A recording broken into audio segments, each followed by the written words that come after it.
Friday morning here on the show. I'm Benedict Osu. My colleague Nyantakyi is along with me, and this morning we'll tell you what to expect this weekend in the major European leagues, the English Premier League and all the other leagues will be on. But we have to start here on the low coast. In an outspoken veteran sports administrator, Fitz, has implored former GFA President Nyantakyi to rescind his decision to appeal his recent ban. Now, the adjudicatory chamber found Mr. Nyantakyi guilty of having violated Article 19 of conflict of interest, that's for bribery and corruption.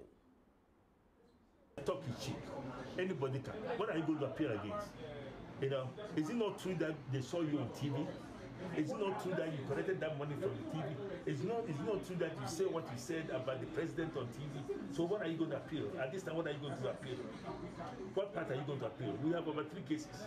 So which one are you going to appeal now? You know, so the appeal there, I have today, I came on Asempa and openly I told you, because see, you are my son.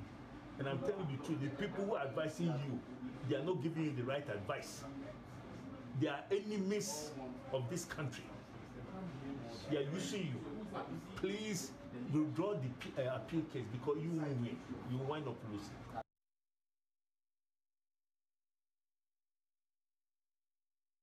All right, more news here on the local scene. Former Youth and Sports Minister Nyantakyi has denied claims by current Minister Isaac Isiama that he paid a contractor 1.6 million cedis in cash for the new DBS Sports Complex project. Now, Mr. Isiama made a claim in response to a question in Parliament. Do you know the cost of the project? Tell me. The cost of the project is over 6 million. The project was in 2 phases, phase 1 and phase 2. The contractor was awarded phase 1. Phase 1, what did phase 1 entail? The clearing of the forest, the building of the perimeter fencing, the changing room, and the field itself.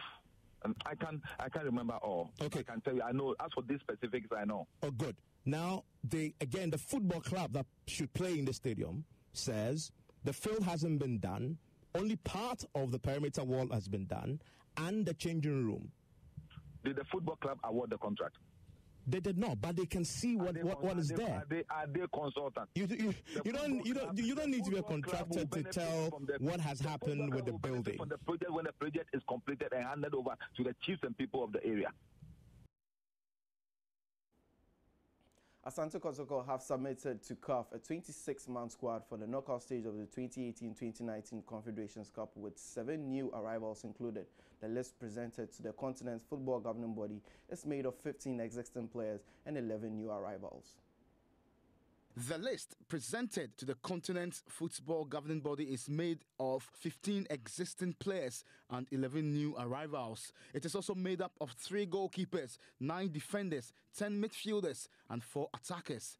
Amongst the new acquisitions in the squad are goalkeeper Muntari Tego, right back, and Champions League winner Yafrin Pon, who returns to the club from TP Mazembe, defenders Abdul Ganiyu Ismail, Evans Owusu and Abbas Mohammed. Also making the squad are newly signed midfielders Martin Enchi, Umar Basiru, Abdul Fattah Safiu, Guinean striker Nabi Keita and Masobako. Young goalkeeper Danlad Ibrahim keeps his spot in the squad, as coach Siki Akuno also gives spaces to goalkeeper Felix Anan and outfield players Obedeusu, Jordan Opoku, Frederick Boateng, Augustine Sifa, Daniel Dakwa, Emmanuel Jemfi and Kwame Boahene. The rest are Wahab Adams, Prince Akwa, Jordan Opoku, Ajiman Bedu, Richard Sinanu, and new sensation Sonny Yakuba. The Porcupine Warriors will know their first round opponents when the draw is conducted on November 3.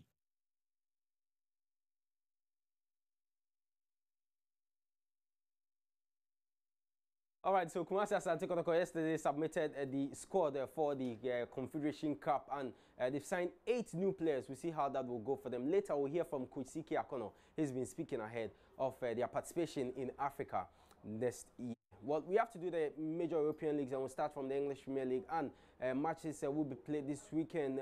But before we do that, yesterday one game was played. It was a Carabao Cup where Manchester City were at the Etihad Stadium. They played host to Fulham, and City won that game by 2-0. The unfortunate incident that happened in that game just 3 minutes to the end was an injury to Kevin De Bruyne, and City will be in action this weekend. But obviously, if you are talking about English Premier League action, then the only game you have to talk about is the Liverpool-Arsenal game, which will be played at the Emirates Stadium. And Seven, that obviously is the top liner this weekend. Definitely is. And if you look at the form of both sides, you know that there's no other game that we should be looking out for. Liverpool on superb form. Arsenal also are keeping their winning runs. And at the moment, if you want two sides in the Premier League, if not for Chelsea or Man City, Liverpool and Arsenal are also the ones you could look out for. So it's a blockbuster. We should watch it this weekend. Well, away from that game, that obviously is one of many matches that will be played this weekend. Take us through the rest of the games. Certainly, and I will. And Bournemouth will be playing at the Vitality at lunchtime against Manchester United. Cardiff will also be playing against Leicester. Then Claude Puel has announced that the players took a decision that they are ready to play and they will play that game.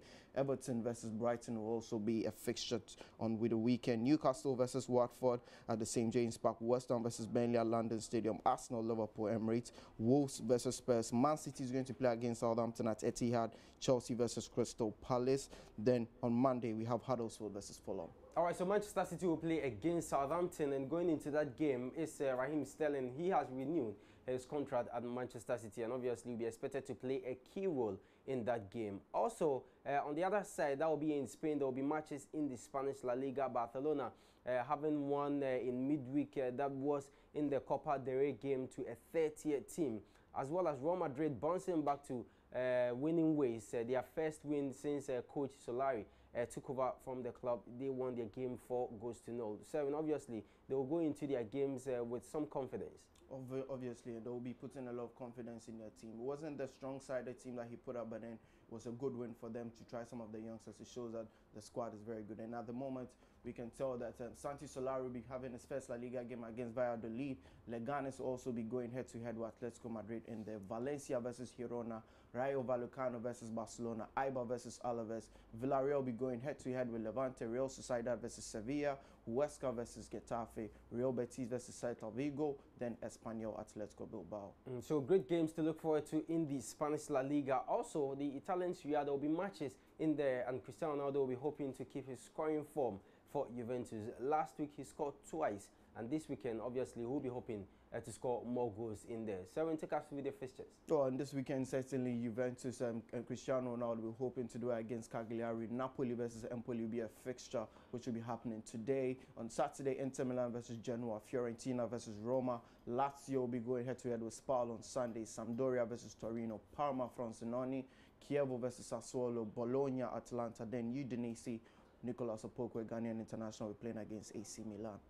So those are matches to expect in the Italian Serie A. Well, that's how we will end sports this morning. Thanks so much to Selwyn for joining me. We are back here on Monday with more sports news. But remember, the CAF Champions League first leg will be played this weekend. Next week on Monday, God willing, we'll bring you all the highlights of the major European leagues, as well as the things that will be happening here on the local scene, and the CAF Champions League first leg final, which will be played in Egypt. I'm Benedict Owusu. There is more sports at 2 when you join us on Sports Today and Major Sports Bulletin on this platform. But continue to watch the program.